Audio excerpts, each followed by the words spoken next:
रामकृष्ण हरी अखंड हरिनाम सप्ताह 9 वर्ष झालं चालू आहे. अडचण काहीच आली नाही. हबप हरिभक्त परायण प्रमोद शिंदे यांचा भरपूर पाठिंबा असल्यामुळं अडचण कुठलीच येऊ शकली नाही. असंच अखंड चालू राहावं अशी आमची नम्रतेची विनंती. तुमचं नाव, गावाचं नाव? कैलास शेंडगे महाराज, रत्नप्रभा देवी नगर, बावडा. शहाजी महाराज देटे दोंडवाडे यांनी 9 वर्ष झालं साथ दिली. व्यासपीठ चालक यांचं भरपूर सहकार्य आहे सप्त्याला. मित्रांनो, ब्रेकिंग न्यूज लाईव्हमध्ये मी संतोष सावरे आपले स्वागत करतो. तुमच्यासाठी हा खास एपिसोड आहे.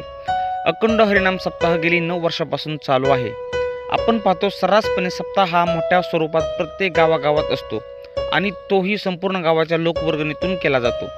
परंतु मित्रांनो, इंदापूर तालुक्यातील रत्नप्रभा देवी नगर पाटील वस्ती बावडा येथे कैलास शेंडगे महाराज हे स्वतः गेली 9 वर्षापासून अखंड हरिनाम सप्ताहाची परंपरा त्यांनी अखंडितपणे चालू ठेवलेली आहे. त्यांना आतापर्यंत सप्ताहासाठी कोणतीच अडचण आली नसल्याचेही त्यांनी बोलून दाखवले. भ प्रमोद महाराज शिंदे यांची या प्रत्येक वर्षाच्या सप्ताहासाठी भरपूर पाठिंबा आणि साथ असल्यामुळे आणि आपली देवावरची असलेली भक्तीमुळे अडचणीचा कोणताच विषय आला नाही हे देखील ते सांगायला विसरले नाहीत. पहा स्पेशल एपिसोड.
सेवेकरिता घेतलेला भंग देऊचे सुप्रसिद्ध साधू श्रीमंत श्री जगद्गुरु तुकोबरा यांचा कालाया प्रकरणातील उत्कृष्ट असा आणि बहुतेक करून सर्वांच्या पाठातील सुंदर असा 4 चरणाचा अभंग आहे.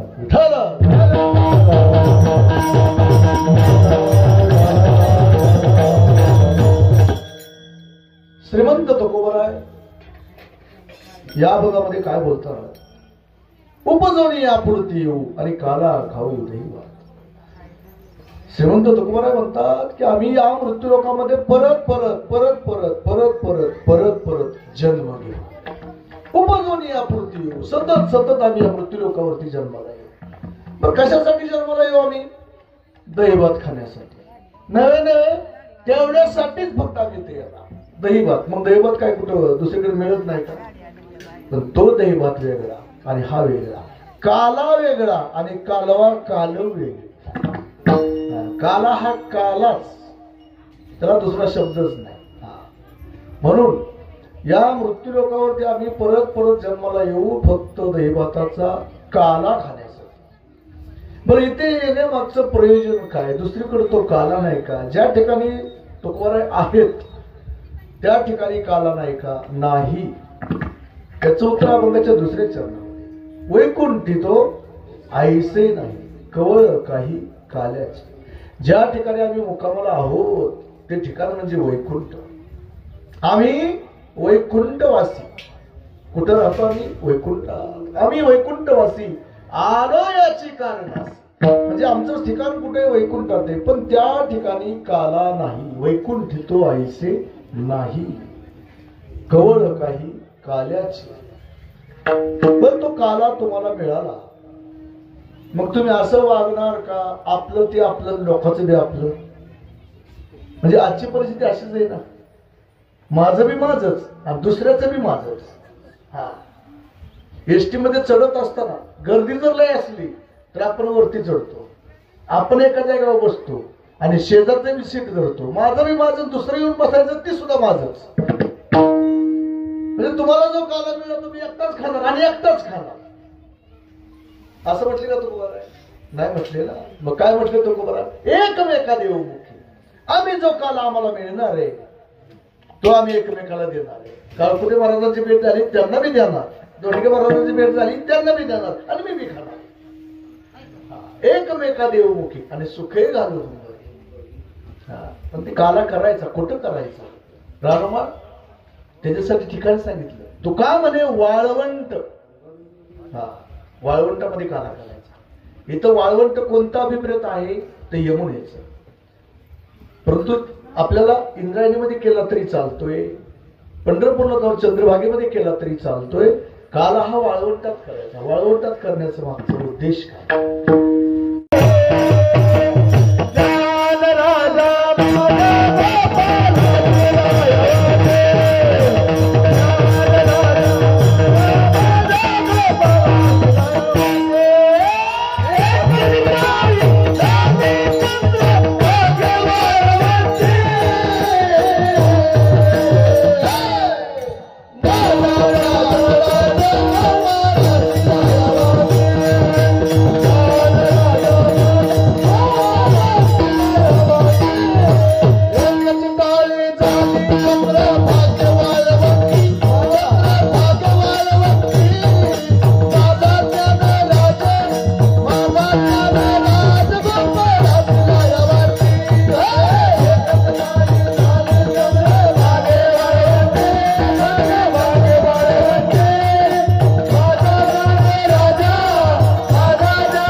माझ्यासाठी राहते ह्यांच्यासाठी टाळ्या वाजवा.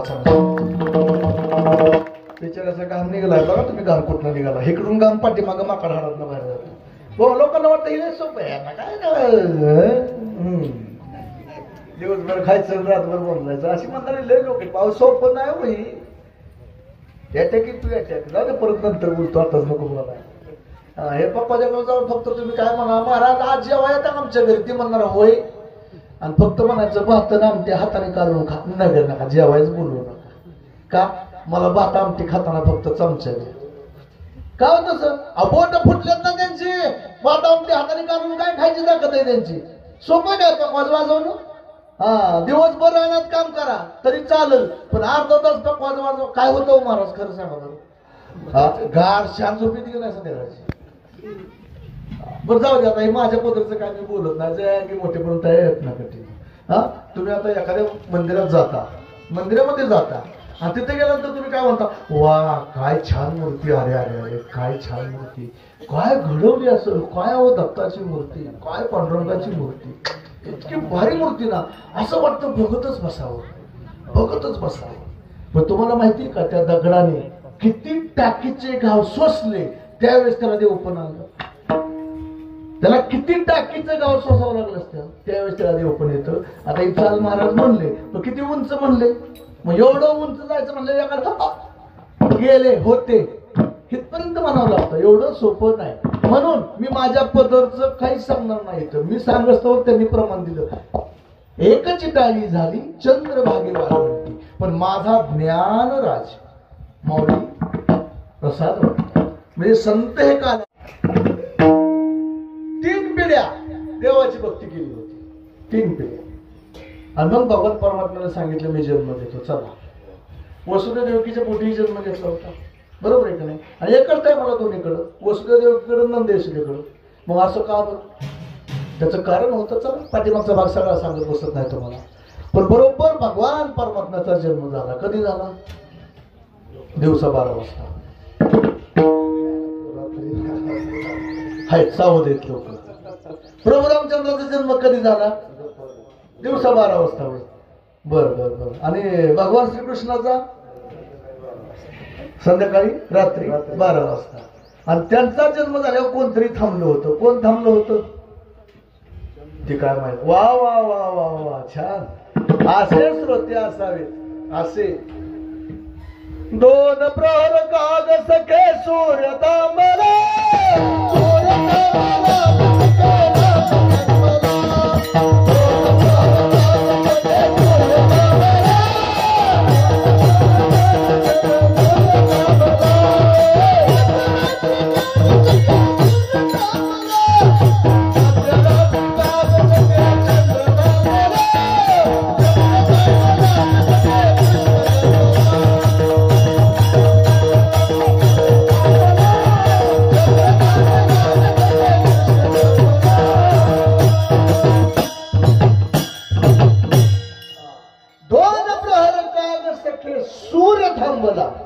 सूर्य थांबला ग सखे राम जन्मला.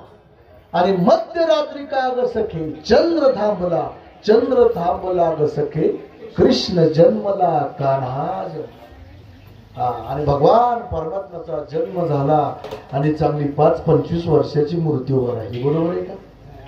मग किती? लय पक्के तुम्ही, मला माहिती ना, तुम्हाला सगळं माहिती आहे. 8 वर्षाची मूर्ती पुढे उभं राहिली. 8 वर्षाची मूर्ती उभं राहिल्यानंतर कुठं? आलिशान बिल्डिंग मध्ये. मग कुठं? रानमाळा. अरे देव आहे ना, देव तो. पण देवाच्या आई वडिलांना सुद्धा कारागृहात टाकलं होतं. काय दोष त्यांचा? काय दोष होता? आता ते बघण्यासाठी माझ्याकडे वेळ नाही, ते सुद्धा तुम्हाला सांगितलं असतं.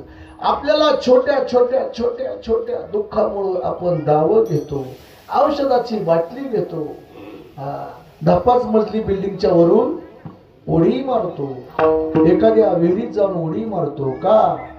फक्त प्रपंचाचं थोडस दुःख असतं, थोडस दुःख असतं. थोडस तुम्ही देवाच्या बाबतीत पहा. देवाला किती दुःख होतं, संत महात्म्यांना किती दुःख होतं. मग त्यांनी का दावा घेतला नाही, का औषधाची बाटली घेतली नाही?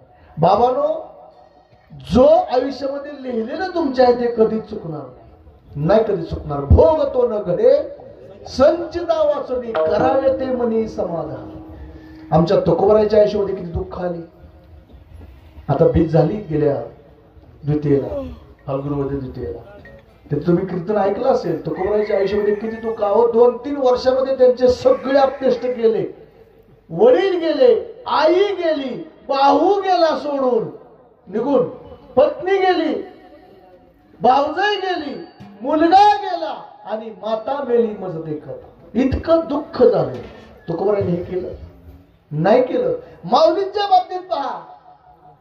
निवृत्ती ज्ञानदेव सोपान मुक्ताबाई यांना समाजात घेण्यासाठी विठ्ठल पंत रुक्मिणी माता पैठणला गेले. तिथून न्याय करून आले आणि न्याय सांगितला, देहांत प्रायचित्त घ्या. देहांत प्रायचित्त घेतलं का माझ्या मुलांना सुख लागावं. किती त्रास होता. बरं, एवढं करून सुद्धा घेतलं का समाजात? विसोबासाठी जे विसोबा खेचर झाले परत, त्यांनी काय केलं? जोहीमध्ये शेण टाकावं. अन्न सुद्धा आमच्या माऊलींना खाऊन दिलं नाही. यवन अंगावरी चुकला. काल तुम्ही ऐकलं असेल इथं नाथरायांची नाथषष्ठी जलसमाधी घेतली. किती त्रास दिला संत महात्म्याला. यवन अंगावर किती वेळा थुकला तरी पण ते बोलले नाही. नाथ सागरामध्ये जाऊन परत स्नान करून आले. इतका त्रास संत महात्म्याला झाला, पण त्यांनी कधी काही केलं नाही. हो, आत्महत्या कधीच करू नका. हा जन्म परत नाही. मागुता जन्म हाच जन्म पावसी, भोगिले सुख दुःख जाणसी, येतो न खडेरे सायसी. का रे अंध होशी जाऊन द्या.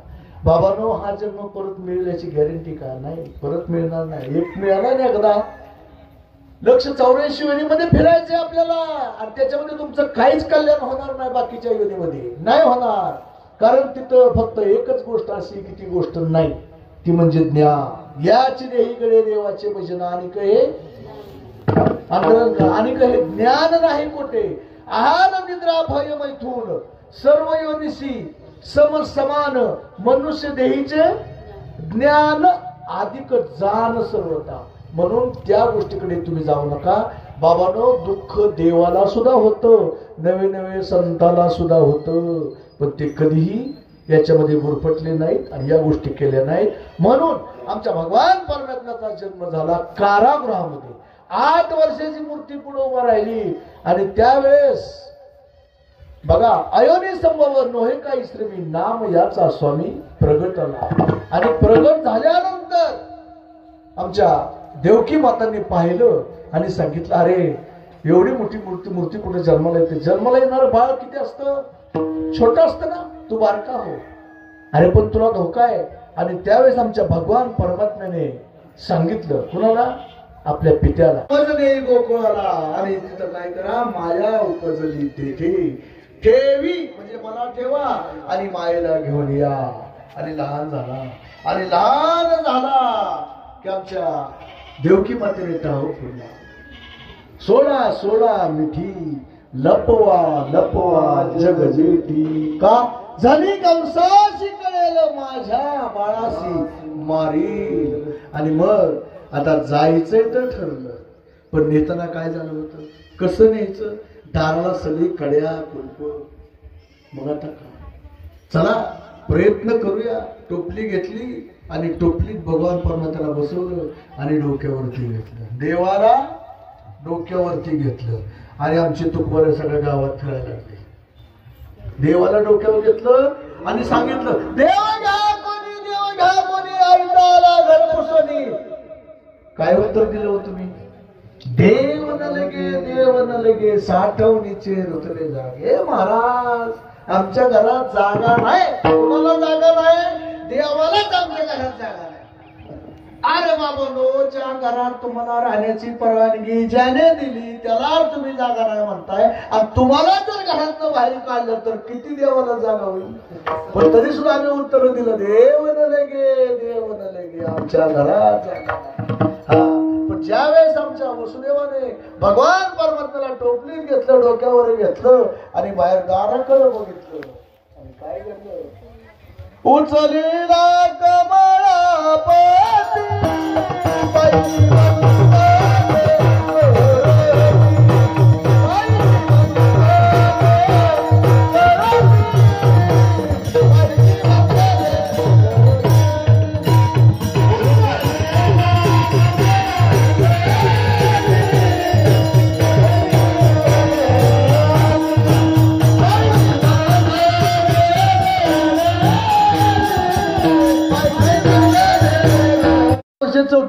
₹65 सुद्धा सांगणार. ती सुद्धा विसरणार आहे म्हातारा, नाही विसरणार. कुठल्या बँकेत विचारा, खडाखड म्हातारा सांगणार. पण परमर्थ काय करायचं? त्या परमर्थात कुठं होतो कुठं नाही. चला, कुठं होतो महाराज? कमला. हा, उचलेला. तुम्हाला सावध राहावं लागतंय ना, नाहीतर महाराज कुठलं काय प्रमाण टाकतं म्हणून आपलं ती सावध राहावं लागतं. असं रेस लावायची, रेस बघा. ते असं नुसतं झेंडा फडकस्तवर काम असतं, पण ते का लक्ष द्यावं लागतं. ठीक आहे. उचललेला कमळापती, आणि आपोआप जे बेड्या होत्या, महाराज वसुदेवाला 6 जागेवरती बेड्या. 6 जागेवरती बेड्या होत्या महाराज. 2 हातात, 2 पायात, कमरेला आणि गळ्याला इतक्या बेड्या होत्या महाराज. इतकं बांधून ठेवलं होतं. देवाच्या वडिलांना बांधून ठेवलं होतं. किती हाल अपष्ट होता महाराज. पण ज्या वेळेस त्या भगवान परमात्म्याला डोक्यावरती घेतलं आणि काय घडलं? उचललेला कमळापती पायीची बंधने गळती. देवाला घेतलं, निघाले. आणि निघाल्यानंतर त्या दिवशी पाऊस पडत होता. आता ते सगळं वर्णन ते गोकुळाष्टमीला असतं, ते वर्णन काय तर मी करत नाही. आणि जवळ गेले, नदीला पाणी थोडस होतं, जास्त नव्हतं. पण ज्या वेळेस भगवान परमात्म्याला डोक्यावरती घेऊन आमचे वसुदेव त्या नदीमध्ये उतरले, काय घडलं हो? पूर चढला. अच्छा, पाणी वाढू लागलं. पाणी वर वर वर वर वर वर येऊ लागलं. कुठपर्यंत पाणी आलं? गुडघ्यापर्यंत, परत मांडीपर्यंत, कमरेपर्यंत, हितपर्यंत पाणी आलं. नव्हे नव्हे अगदी गळ्यापर्यंत पाणी आलं. तरी सुद्धा वसुदेवाने काय केलं? जसं जसं पाणी येईल तसं देवाला वरती उचलायला चालू केलं. आता देव बी गंमतच बघत होता. म्हणले माझ्या बापाचं माझ्यावरती किती प्रेम आहे बघायचं होतं. आता बापाचं प्रेम आपल्यावरती किती असतं हे बघायचं असेल तर त्याला बापच होऊन बघा. बाप झाल्याशिवाय बापाचं प्रेम मुलावरती किती असतं हे त्यालाच कळतं. जे आपल्याला दिसत नाही, जे आपल्याला दिसत नाही ते आपल्याला आपल्या मुलाला दिसावं म्हणून तो बाप मुलाला खांद्यावर घेतो. खांद्यावर उचलून नाही, डोक्यावर सुद्धा बसवतो. का? अरे बाबा मला दिसत नाही, ते तुला दिसलं पाहिजे. आणि बाप काय करतो मुलासाठी हे ते वर श्राद्धाच्या कीर्तनात मी सांगेल. इथं काय तो विषय जास्त घेत नाही. पण स्वतःचा जीव गेला तरी चालेल, जीव गेला तरी चालेल, पण माझ्या मुलाला वाचवायचं. आता तो देव होता हे वसुदेवाला कधी कळायचं? म्हणून शेवटी भगवंताने ओळखलं, म्हातारा आपलं ह्यात जाईल पण मला वाचवायचा प्रयत्न करेल. आणि का पाणी वाढत होतं महाराज? यमुना नदीला माहित होतं त्या बाबा कोण आहे, तो बाबा त्याचं दर्शन घ्यायचं होतं. आणि मग दर्शन घेण्यासाठी पाणी वाढलं. भगवंताने पाय बाहेर घेतला, दर्शन दिलं आणि परत आपोआप रस्ता निर्माण झाला. आणि झाल्यानंतर गोकुळात गेल्यानंतर यशोदा माता निद्रिस्त होत्या आणि शेजारी एक लहान मुलगी होती. आमच्या वसुदेवाने काय केलं? त्या ठिकाणी ती मुलीला उचललं आणि त्याच ठिकाणी भगवान परमात्म्याला ठेवलं. महाराज, त्यावेळेस बापाचं मुलावरती किती प्रेम असतं हे खरंच बघायचं असेल ना तुम्हाला, तर ज्यावेळेस तिथं भगवान परमात्म्याला ठेवलं, मायेला उचललं आणि वसुदेव निघाल्यानंतर उमऱ्यापर्यंत आले. आणि उमऱ्यापर्यंत आल्यानंतर परत माघारी बघितलं. कुणाकडं? त्या छोट्या मुलाकडं. आणि मुलाकडं बघितल्यानंतर इतके धाय मोकळून आमचे वसुदेव रडले. इतके रडले. निर्जीव असणारी त्या चौकटीची एक बाया आपोआप जागेवरती विरघळून गेली. का? वसुदेवाच्या दुःखामुळे निर्जीव असणारी लाकडाची ती सुद्धा विरघळून गेली. इतकं दुःख झालं होतं. इतकं बापाचं त्या मुलावरती प्रेम असतं. उचललं, मायेला घेतलं, आले माघारी. आणि मायेला आणून ते तिथं सोडलं. आहे अशा परत बेड्या झाल्या चालू. अजून आपल्याला हे कळेना, आपण मायेलाच डोक्यावरती घेतोय. देवाला डोक्यावरती घेतल्यानंतर बंधनं सगळी गळून पडली आणि मायेला घेतल्यानंतर आपोआप सगळी बंधनं आली आणि आपण त्यात मुक्त होता. पण बळे झाला बद्ध घेऊन या छंद माये. म्हणून हे मायेमध्ये आपण गुरफटतो आणि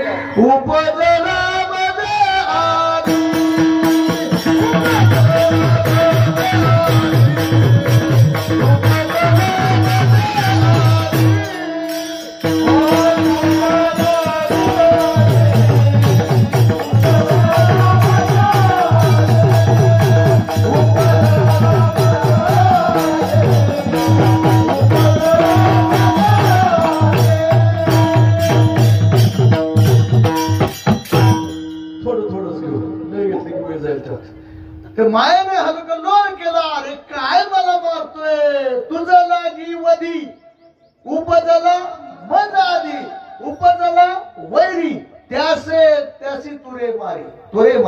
त्याला सांगितलं मग थर कपाला. अरे मला ही मुलगीच आहे, इथं गेली आकाशातून पण सांगितलं तुझा वैरी जन्माला आलेला आहे, त्याला मार.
राधे राधे राधे राधे गे श्याम सुंदरा नेरी आता झणकरी आपल्या मंदिरात मग ती राधा घेऊन जायची आणि घरी गेल्यानंतर ती राधा कृष्णाला खेळवायची. आता कृष्ण केवढा केवढा चला मग ती कृष्णाला खेळवायची त्याला माझी कृष्णा ए कृष्णा फुकरे मोठा होती कृष्ण रोज ऐकायचा आणि शांत राहायचा.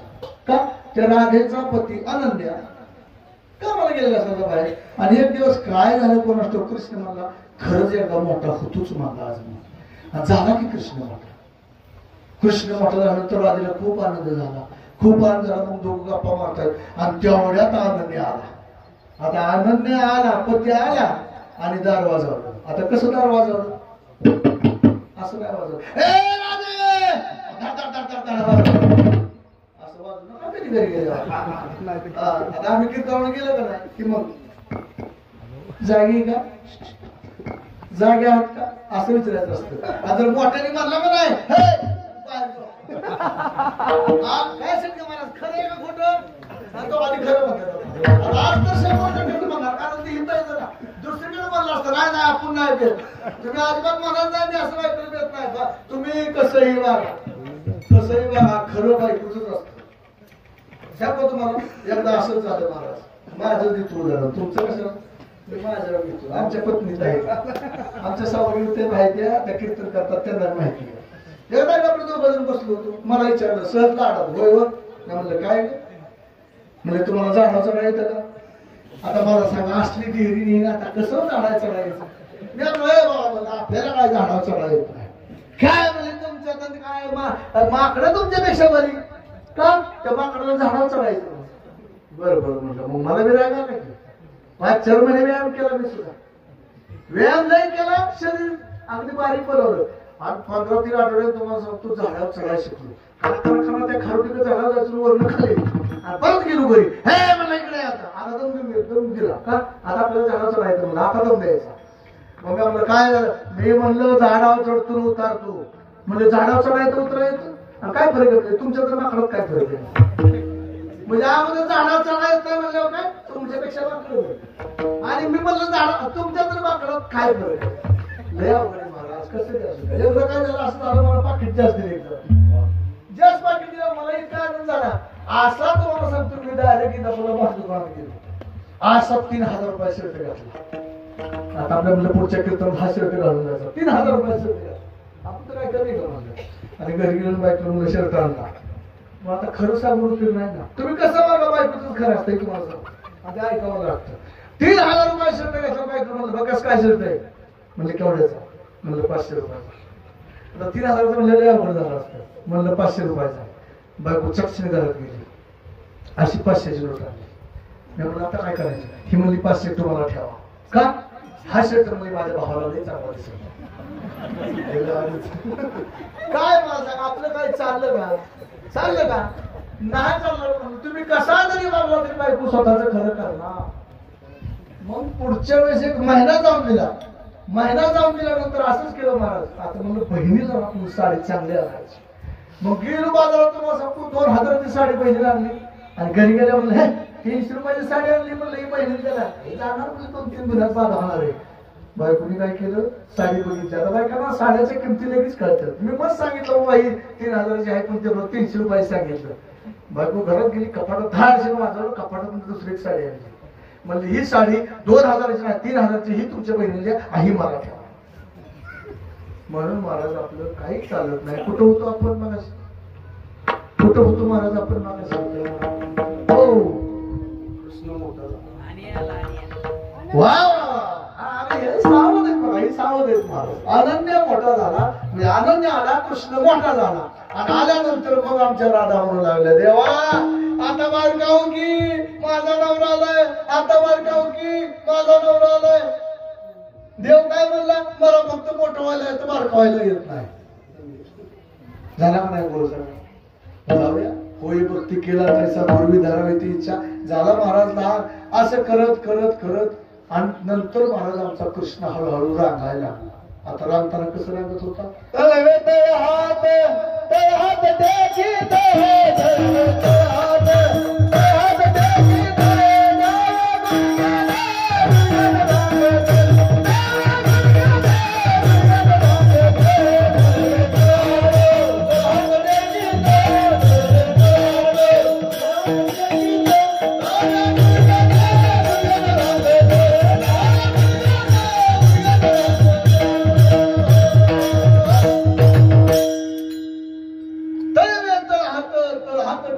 डाव्या गुडघ्यानं रांगत आणि रांगायला लागला महाराज. आणि रांगत असताना परत हळूहळू हळूहळू थोडा मोठा झाला. कीर्तनात लगेच मोठा होता येतो. आणि मोठं झाल्यानंतर त्यांनी बघितलं गावात बघितलं गोपाळाच्या तब्येती फार अशा झालेल्या होत्या. मग सगळ्यांना म्हटलं तुम्ही इकडे या इकडं. काय झालं नेमकं तुमच्या तब्येती अशा का? लगेच त्याने हाक मारलं, याद तरी या रे लागे अवघे माझ्या मागे मागे आजी येतो पोट वरी पुरे म्हणाल तो वरी, तुम्हाला सगळं होतो. मग त्यांनी विचारलं काय झालं? मानलेलं अरे कृष्णा दूध तूप दही लोणी सगळं म्हणले मथुरीला जातंय आणि इथं काहीच राहणार, आम्हाला खायलाच कोण काय देणार. काळजी करू नका, मला मी सांगते एवढं काम करा. तुम्ही काय करा? मला खडं घेऊन या. खडं बरं आणलं खडं. आणखी काय? काठी बर काठी. आणखीन काय? मला अजून सराट, अजून गोट्या. मला म्हणलं ही काय चोरीचा हाताने बरं बाबा, तुम्हाला काय करायचं म्हणलं मी सांगितलं तेवढं आणा म्हटल्यानंतर ठीक आहे. मग आणलं.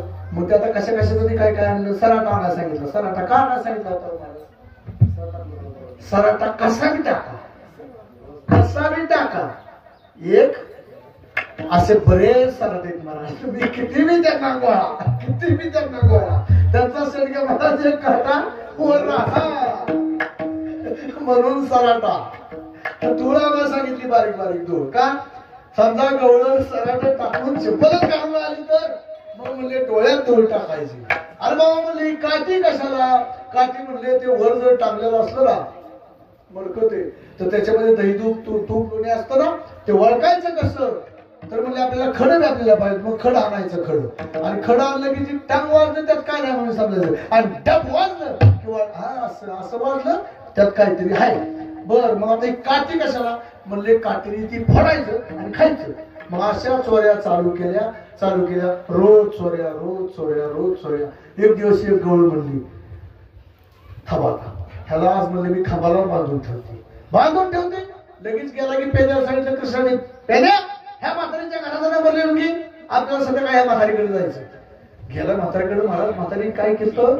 दही ताक तूप लोणी सगळं असं वेगवेगळ्या मडक्यामध्ये सगळं भरलं होतं. आणि दुसऱ्या दिवशी कुठं जायचं होतं? मथुरेला काय जायचं होतं. आणि ते सगळं गच्च भरून ठेवलेलं. हे गेले तिथं ते कार्यक्रम केला निघून गेले. म्हातारी दुसऱ्या दिवशी उठली बाजारात गेली ती काय आणि काय गेल्यानंतर ते आता मडक्याची तोंड सोडत खाली ठेवली आणि खाली ठेवतच म्हणायला लागली काय? 1 नंबर दूध, 1 नंबर तूप, 1 नंबर दही. आता बाजारात सगळी गर्दी आणि तेवढ्यात गिराईक पळत पटापटा गिराईक तिच्याकडे आलं. गिराईक आलं. म्हातारीने ती झाकणं काढायला लागली आणि पहिलं झाकण काढलं असं त्यातनं साप बाहेर निघाला. कोणतं साप होतं? दस्तमुळी नाक. हा मग काय असं म्हणजे आता म्हणली हात तू होत की त्यात निघालं साप. दुसरं उसकडा गेलं. त्यात निघालं विंचून. तिसरं असलं सगळं प्राणी निघाल्या. आता म्हातारीला काढून ठेवलं असेल का महाराज? बदा म्हातारीला मारलं. म्हातारी घरी आली. म्हणजे त्या कृष्णाने जी काहीतरी करत. हा मग असा कृष्ण खोड्या करायला लागला. आणि तेवढ्यात मग ती गवळणी यायच्या आणि गवळणी येऊन त्या आमच्या यशोदा मातेला खोड्या सांगायला यशवंत कृष्णाला सांगावे गोकुळी राहावे निघावे गोकुळी राहावे निघावे गोकुळी राहावे निघावे. एवढी सोपी गोष्ट नसते. या ठिकाणी आमचे व्यासपीठ चालक शहाजी महाराज देठे असतील, शिवाजी महाराज वावडे असतील, शहाजी महाराज केचे असतील. आता कीर्तनाचं नियोजन आमच्या कैलास महाराज केचे शेंडगे यांनी केलेले.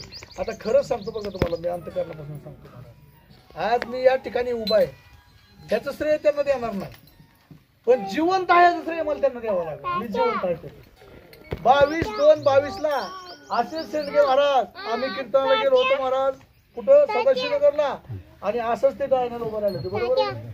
आणि गायन करत असताना मला कीर्तन झाल्यानंतर बरोबर 12:15 मला हार्ट अटॅक आला होता. हार्ट अटॅक आला आणि जाग्यावरती मरून पडलो होतो. पण माझं नशीब मोठं की शेंडगे महाराज त्या ठिकाणी हजर होते आणि पुनर्जन्म माझा फक्त त्यांच्यामुळे झाला.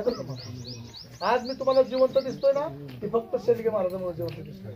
जागेवरती मरून पडलो होतो पण ते जवळ आले, त्यांनी माझी छाती किती चोळली ती मला माहिती, कारण माझ्या मोबाईल मध्ये रेकॉर्डिंग चालू होतं फोनमध्ये, आणि त्या रेकॉर्डिंग मध्ये मला कळतंय की शेंडगे महाराजांनी किती माझी छाती चोळली.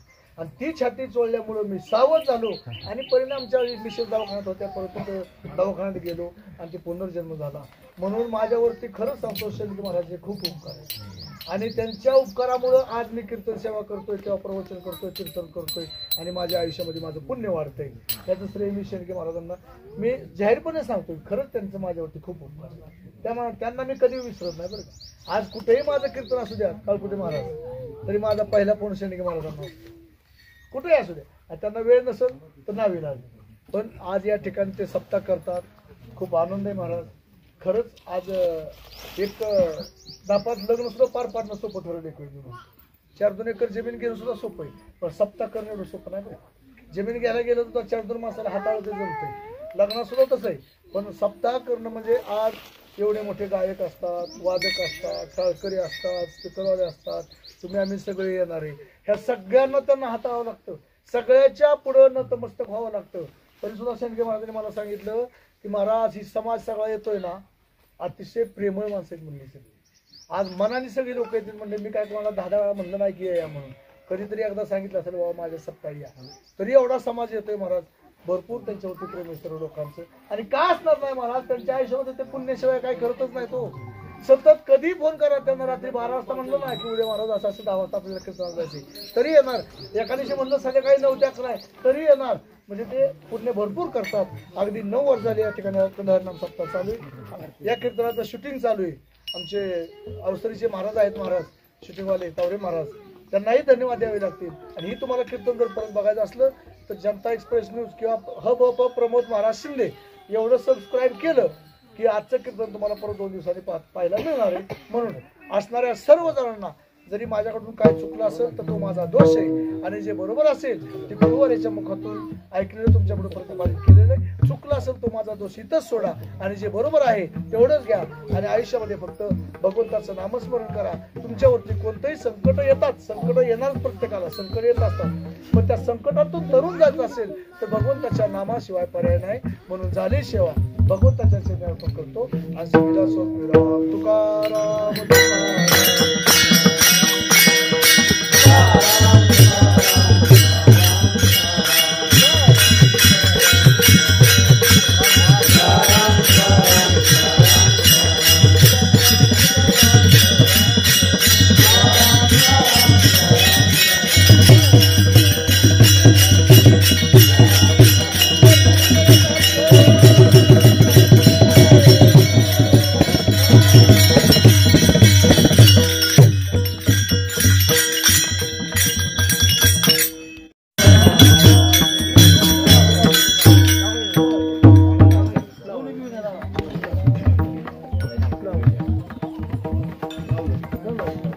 कंठी धरिला कृष्ण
अकल्पायुष्य व्हावे दयाफळा माझ्या